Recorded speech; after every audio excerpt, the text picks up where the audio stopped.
Bismillahirrahmanirrahim. Assalamualaikum warahmatullahi wabarakatuh. Pemirsa yang dirahmati Allah, marilah kita simak ceramah dari Buya Arus Yasim dengan tema Di Balik 40 Hari Suluk Seorang Sufi. Sebelumnya marilah kita berselawat terlebih dahulu. Allahumma sholli ala Sayyidina Muhammad wa ala ali Sayyidina Muhammad. Selamat menyaksikan. Ya. Apakah mesti kita suluk atau latihan itu sebanyak 40 hari itu ya? Ya. Atau bisa kita tawar kayak Syekh teman kita 10 hari aja ya itu umpamanya kita begitu. Iya. Gitu. 40 hari lama banget itu ya gitu. Boleh Iya. itu kira-kira ya. Baik. Iya. Ya. Makasih, ya.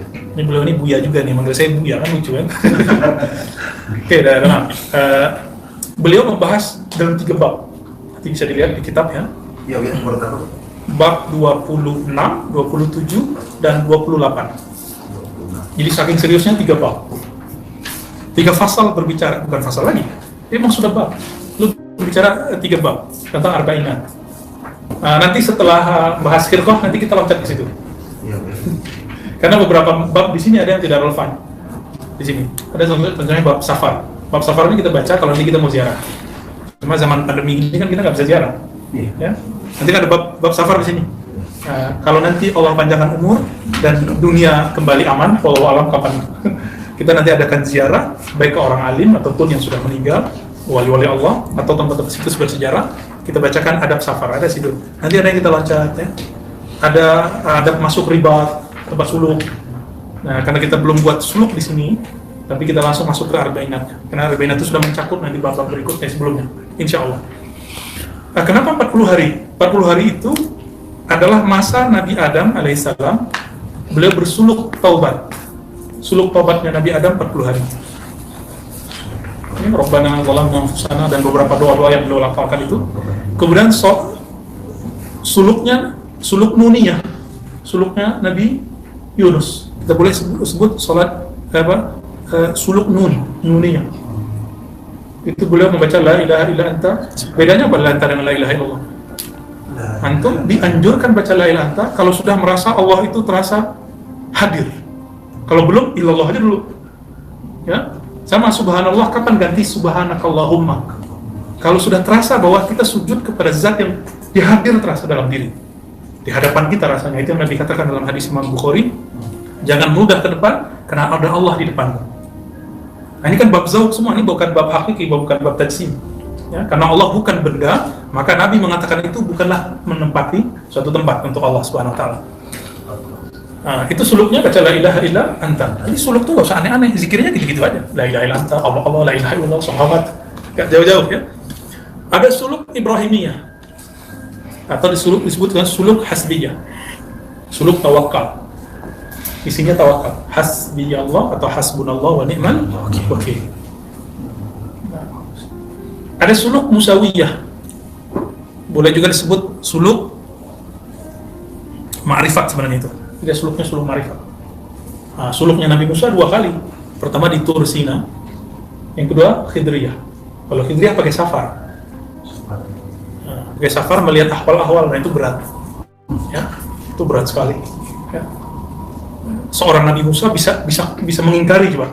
Gimana antum itu ya?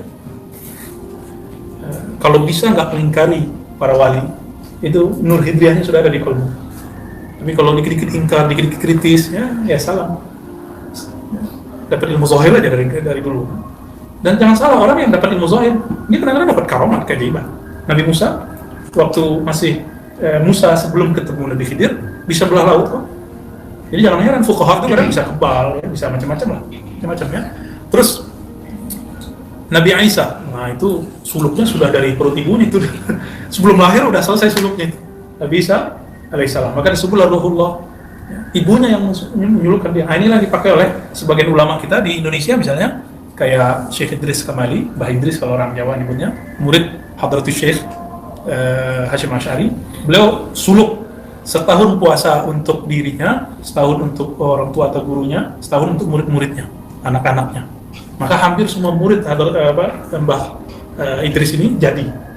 Salah satunya Allah yarham Syekhuna Ali Mustafa Yaqub. Jadi beliau kemudian pindah setelah istrinya wafat ke Mekah, bergurulah Kiai Marwazi. Jadi juga kan sebelum berguru ke Syekh Yasin Al-Fadani. itu memang jadi. Nah, lalu ada suluk yang paling sempurna, suluk al-Muhammadiyah, suluk Nabi Muhammad SAW. Itu yang dilakukan di bawah Hira. Kemudian diringkas oleh beliau jadilah itikaf. Jadi itikaf itu sudah tawar-menawar itu. Jadi kalau mau menghidupkan suluk Muhammadi, kayak tadi 40 hari di bawah Hira. Nah, dulu kita punya sanad, guru saya Maulana Syekh Hasan Basri Jalil punya guru namanya Maulana Kanis, Muhammad Kanis, guru dari Buya Nizar. Ya, Buya Nizar ini murid termudanya lah. Yang tuanya kan Buya Hasan Basri. Buya Kanis ini beliau pendiri Tarbiyah Islamiyah juga barengan, bahkan lebih tua daripada Syekh Sulaiman Rasuli. Beliau ini kalau nyuruh untuk murid tertentu suluk anaknya itu disuruh suluk kemana? Belakangnya kan ada bukit, hutan. Anaknya disuruh kamu masuk hutan waktu itu, nggak dikasih bekal. Ya pulang-pulang mungkin udah brewok kan, tahu? Itu ada. Nah, kita ketemu juga di Jawa banyak yang begitu. Cuma di Sumatera karena suka nawar, sekarang jadi begitu ya. Jadi 40 hari, jadi 30 hari, jadi 20 hari, jadi 10 hari, jadi 3 hari. Jadi suluk from home. Udah suluk dari rumah, masih nawar lagi ya, salam. Jadi kenapa 40 hari? Kolbu itu, tabiat seseorang, dari kolbunya, dirinya, jiwanya, nafsiyahnya, itu akan berubah selama 40 hari permanen. Itu permanen berubah. Makanya Nabi Yunus, Nabi Adam, Nabi Musa, Nabi Muhammad, itu perubahan-perubahannya 40 hari. Anak-anak kita akan berubah kalau masuk sekolah 40 hari ketemu temannya. Pertama lihat-lihat, kedua dekat-dekat, ketiga meniru-niru, keempat sudah 40 hari kedua sifat anak kita, sifat temannya, sifat anak kita, barter mereka itu intizaj. Itu yang disebut intizaj, udah campur. Beruntunglah yang muda-muda pernah bersuhbah 40 hari, minimal 10 hari. Nanti sudah intizajnya sudah banyak. Ya. Beruntung itu. Kalau intizanya cuma fikih, ya dapatnya ya fikih-fikih doang. Ilmu kalam ya kalam doang, berkalam-kalam lah, berjidal-jidal, berdebat terus. Kalau dapat gurunya suka nyala-nyalain, isinya muridnya nyala-nyalain semua. Ya, coba lihat sekarang, mereka buat kajian tazkiyatun nufus, isinya menzindikan orang. Maka mulai dari syekhnya, ustadznya, sampai ke yang baru hijrah kemarin sore, kalimatnya berzindik, sufi zindik, sufi zindik, sufi zindik. Tapi kalau masyayikh yang ahlul qunut nih begitu. Jadi di sini ada 3, nanti silakan dibaca udah di rumah ya. 3 bab. Saking seriusnya tentang bab arba'inat. Jadi arba'inat, nah dulu sempat terjadi perdebatan antara Syekh Ahmad Khatib An-Nabawi dan Tarikat Khalidiyah Naqsyabandiyah. Siapa itu? Maulana Sa'ad Munkah. Jadi itu perdebatannya sudah internasional, tapi orangnya orang lokal. Ditulis oleh Matin Van Burnayzan, kisah itu menarik sekali. Syekh Ahmad Khatib An-Nabawi, dia Syazili Alawi. Tidak ada namanya arba'inat versi Khalidiyah di Jabal Abi Qubais depan Masjidil Haram. Dianggap itu mengada-ngada. Maka terjadilah perdebatan jawab-menjawab antara mereka. Syekh Maulana Sa'ad itu sudah pulang kampung. Mereka yang satu nulis buku, yang ini nulis buku, satu nulis buku, ini nulis buku. Begitulah terus sampai berapa kali. Dan manuskripnya sekarang disimpan oleh beberapa teman kita. Salah satunya Angku Mudo Priya Putra ya, Angku Mudo Khalis. Udah mursyid beliau itu, Syekh. Cuma beliau masih tawadu, belum mau ngajar-ngajar orang masalah zikir. Yang punya blogspot apa namanya Surau Tuo ya, nanti dicari ya. Itu kita kalau baca kita akan tambah cinta dengan alam Nusantara. Nah, beliau dari sisi daerahnya. Nanti kalau orang mana explore lah manusia dari kampungnya. Jadi emang 40 hari. Tapi bisa nggak semalamnya? Bisa. Cuma siapa yang bisa semalam? Gitu. Sekali ketemu aja bisa, bahkan belum ketemu aja bisa. Siapa yang belum ketemu bisa? Uwais Al-Qarni. Ini alasannya sangat luhiyah. Uwais Al-Qarni bahkan meninggalkan kewajiban hajinya karena kewajiban wasiat dari Allah. Ada wasiat dari Allah, wa wasainal insana biwalidayhi ihsana. Itu disebut dengan suluk walidain.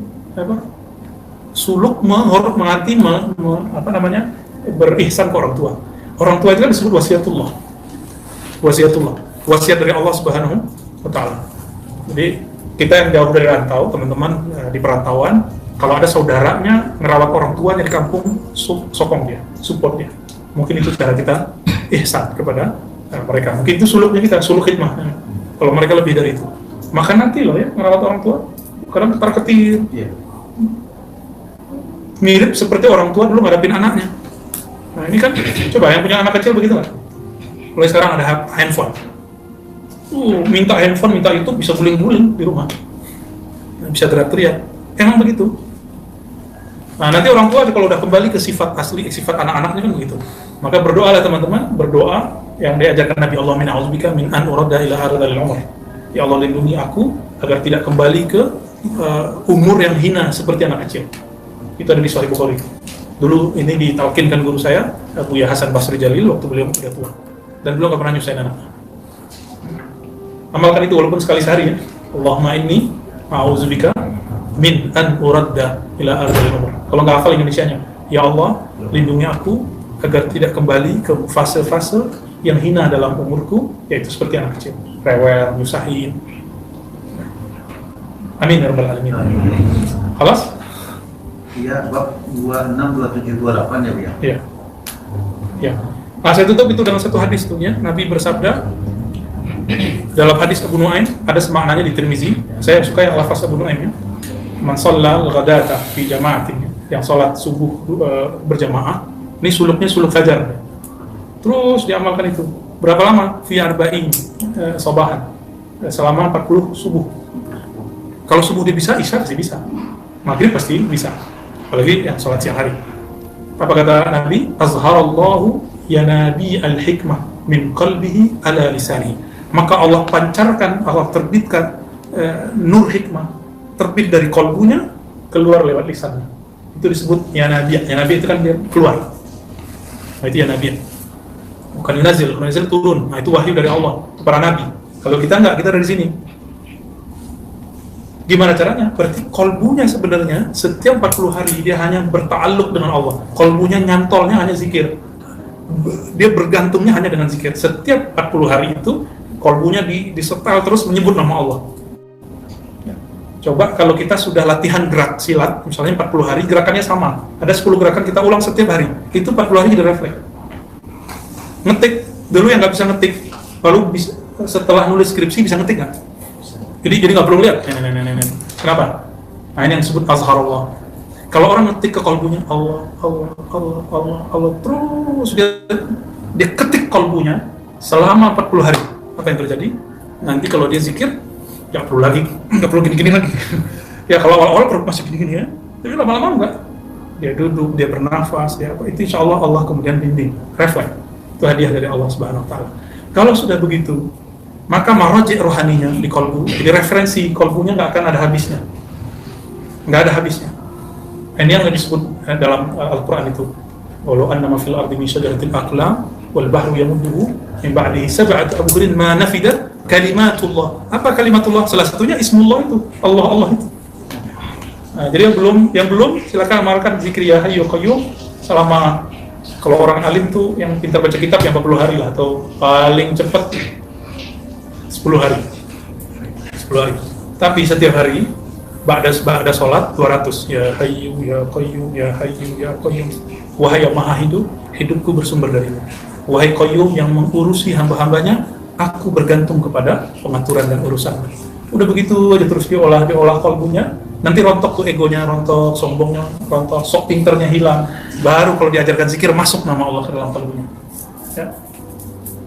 Setiap sholat 200, boleh sebelum atau setelah. Berarti sehari ini 1000. Kalau nggak sempat ya dirapel kapan kan. Nanti kalau sudah terasa ringan membacanya, baru berhak mendapatkan talqin Ismul Jalalah, Ismul Azam, yaitu Allah dan la ilaha illallah. Kita hidupkan sunnah-sunnah yang terkubur yang dibidahkan orang sekarang itu. Padahal itu tertulis dalam kitab-kitab hadis, tertulis dalam kitab-kitab ulama ahli qalam.